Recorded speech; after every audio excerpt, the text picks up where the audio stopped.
Braised fish from Vu Dai Village, taste of tradition and heritage. Vu Dai Village, a place tied to the flavors of home. Nestled along the gentle banks of the Mekong River, Vu Dai Village is renowned for having one of the most traditional braised fish recipes in Vietnam.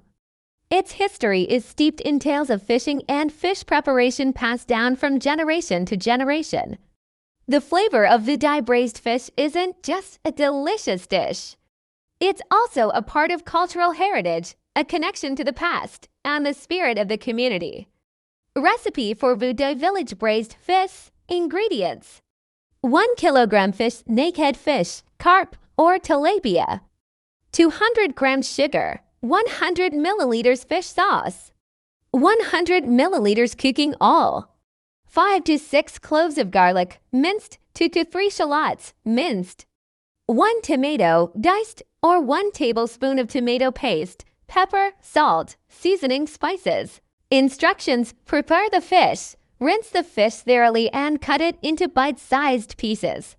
Prepare the seasoning. Saute minced garlic and shallots in a pan with hot oil until fragrant.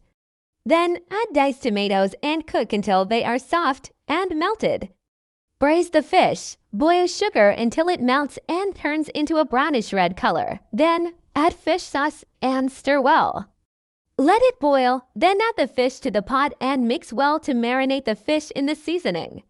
Simmer the braised fish. Simmer over low heat and cover the pot. Let the fish braise for about 1 to 1.5 hours or until the fish is tender and the flavors are infused into each piece of fish. Taste and adjust the seasoning if necessary with salt, sugar, or fish sauce to ensure the perfect flavor. Secrets to achieving the distinctive flavor of Vu Dai Village braised fish. Fresh ingredients. The freshness of the fish is crucial to ensure a delicious and nutritious flavor of the braised fish. Marinating method: marinade.